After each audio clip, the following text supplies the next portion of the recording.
Kerja dulu atau langsung bisnis ya? Mana lebih baik? Nah, ini tergantung kamu. Let's go! Nah, mungkin akan lebih baik kalau kamu kerja kantoran dulu. Kalau kamu situasinya itu nggak punya modal sama sekali, dan juga kamu nggak tahu mau bisnis apa, dan kamu nggak ada ide. Tapi jangan asal cari pekerjaan, yang penting dibayar ya. Karena tujuan kamu itu berbeda dengan orang-orang yang mungkin mereka mau fokus kerja kantoran, atau mau fokus panjat tangga korporat. Kalau tujuan akhir kamu itu untuk kerja sementara dulu sambil nabung, sambil cari ide, sambil cari pengalaman, biar nanti kamu bisa bisnis, carilah pekerjaan yang strategis biar kamu bisa belajar bisnis. Nah, caranya gimana? Ada banyak. Pertama, kamu bisa coba kerja di UMKM atau kerja di brand lokal. Nah, kenapa? Karena cara kerja mereka dan juga culture kerja mereka itu banyak yang bisa kamu terapkan dan kamu praktekkan ke bisnis kamu nanti. Kalau misalnya kamu kerja di perusahaan besar yang udah punya gedung di SCBD, cara kerja mereka itu sangat berbeda dengan bisnis UMKM. Saking bedanya, gak tentu kamu bisa praktekkan ilmu yang kamu belajar ke bisnis kamu nanti. Tapi berbeda kalau kamu kerjanya itu di UMKM atau di brand lokal. Kamu bisa bener-bener jadi saksi langsung dan bisa belajar cara manajemen tim, cara kerja mereka, apa aja proses-proses yang ada di dalam internal bisnis mereka, dan nanti akan lebih gampang untuk kamu praktekkan ke bisnis kamu sendiri. Tips kedua, kamu bisa kerja di perusahaan yang masih merintis. Ada temen aku yang dia kerja di suatu brand lokal dari bener-bener awal banget pas produk pertama aja belum launch sampai sekarang brand tersebut sudah lumayan terkenal. Nah, di situ kamu bisa belajar sesuatu yang langka, yaitu proses yang ada di tahap-tahap awal bisnis sebelum mereka launching. Karena yang namanya bisnis kan ya, di tahap-tahap awalnya saat sebelum launching apa-apa itu hanya terjadi sekali. Dan kamu bisa menjadi saksi langsung dan kamu bisa praktekkan ke bisnis kamu nanti. Kamu bisa belajar strategi launching, strategi market penetration, gimana cara bangun tim untuk pertama kalinya, apa aja yang harus dipersiapkan sebelum launching produk pertama. Dan kamu bisa belajar semua ini tanpa menanggung resiko kegagalan karena ini bisnis orang lain gitu.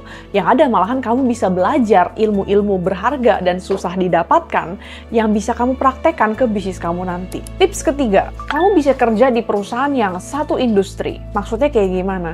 Jadi kalau misalnya kamu tuh lagi mikir-mikir mau bangun bisnis furniture gitu misalnya, ya kamu kerja di perusahaan yang jualan furniture gitu. Atau mungkin yang mirip-mirip, misalnya interior design atau perusahaan konstruksi. Nah, tujuannya biar nanti ilmu yang kamu pelajari selama kamu kerja bisa lebih gampang dan relevan untuk kamu praktekkan ke bisnis kamu. Nah, tapi kalau kamu belum tahu mau bisnis apa, kamu bisa mulai dengan perusahaan yang mungkin industrinya kamu suka atau mungkin kamu minati gitu. Karena biasanya nih ujung-ujungnya kalau kamu bikin bisnis pasti gak akan lari dengan apa yang kamu minati atau yang sesuai dengan passion kamu kan. Keempat, kamu bisa kerja di perusahaan yang memiliki jam kerja yang fleksibel. Banyak perusahaan modern zaman sekarang yang memiliki kebijakan jam kerja fleksibel. Jadi kamu juga bebas untuk memiliki side hustle atau sambil kerjain bisnis sampingan kamu. Bahkan kalau kamu bisa kerja sambil bisnis, masa-masa awal bisnis kamu masih merintis, kamu juga lebih aman karena biaya hidup kamu masih di-cover sama gaji kantoran kamu. Oke, dari tadi kan aku sharing kapan lebih baik untuk kerja dulu. Nah, next aku akan lanjut sharing kapan lebih baik untuk langsung bisnis. Tapi sebelum aku lanjut, kalau kamu rasa video ini bermanfaat, jangan lupa untuk like dan subscribe biar kamu nggak ketinggalan tips jualan yang relate. Oke, lebih baik untuk kamu langsung mulai bisnis kalau kamu sudah ada gambaran atau ide bisnis atau peluang yang ingin kamu coba. Kan nggak mungkin ya kita mulai bisnis tanpa ada gambaran kita mau jualan apa, kita mau kerjain apa gitu. Jadi ya paling minimum kamu udah ada gambaran atau mungkin beberapa opsi yang mau kamu coba. Kedua, kamu harus punya persiapan finansial. Di sini kita realistis ya. Sebenarnya bisa banget untuk kamu mulai bisnis dengan modal seadanya, bahkan dengan modal HP pun. Tapi kita juga harus realistis. Ya namanya bisnis itu kagak ada yang pasti gitu.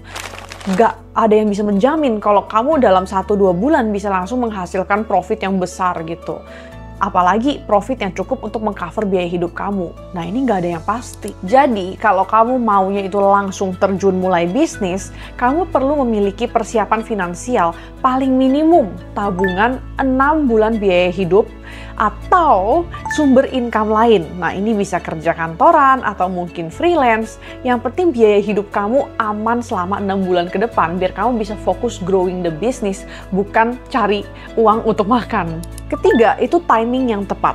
Nah, ini agak susah dijelaskan ya, tapi a good business owner itu memiliki insting timing yang bagus gitu. Karena mereka bisa mengenali market, mengenali perilaku customer, dan mereka bisa merasakan dan mulai ada instingnya atau feelingnya kapan mereka harus terjun ke market. Jadi, kalau kamu lagi lihat peluang yang tepat dan timingnya juga tepat banget gitu, apalagi kalau kamu lihat permintaan yang tinggi untuk produk atau jasa yang akan kamu jual, mungkin lebih baik kamu langsung bisnis dulu untuk secure the demand atau untuk mengamankan permintaan tersebut. Karena kita nggak harus kok tunggu sempurna untuk mulai jualan. Yang penting jangan melupakan persiapan finansial yang tadi udah aku sebut ya. Poin keempat, kalau kamu mau langsung bisnis, kamu harus siap dengan resiko kegagalan. Ingat ya, bisnis itu nggak ada yang pasti. Kalau misalnya kamu kerja kantoran, kamu mendapatkan kepastian gaji. Tapi kalau yang namanya bisnis, apalagi di awal-awal, tidak ada yang pasti gitu. Gak ada yang bisa menjamin kamu bakal langsung menghasilkan, belum tentu profit, jualan kamu belum tentu laku, dan kamu belum tentu berhasil. Jadi poin kelima, kalau kamu mau langsung mulai bisnis, kamu harus punya backup plan. Apa yang akan kamu lakukan kalau misalnya amit-amit bisnis kamu ini gagal? Ini bukan berarti kita tuh negative thinking atau pesimistik gitu ya, tapi kamu gak ada salahnya untuk pikirkan aja dan siapkan suatu plan B biar kamu tuh gak sampai terpojokkan, bisnis kamu gagal, gak menghasilkan apa-apa, dan kamu sampai bingung mau makan apa. Tapi ya memang semakin banyak modal atau mungkin semakin banyak persiapan finansial yang kamu punya, kamu bisa lebih bebas untuk mengeksplor peluang dan kamu juga pasti tentunya lebih aman. Tapi nggak semua orang itu memiliki modal yang besar. Bahkan mayoritas orang mungkin hanya bisa mulai bisnis dengan modal HP aja. Kabar baiknya, aku udah pernah bahas step by step cara mulai bisnis cuman dengan modal HP di videoku yang ini, jadi nonton ya. Thanks for watching dan sampai jumpa lagi di videoku yang ini.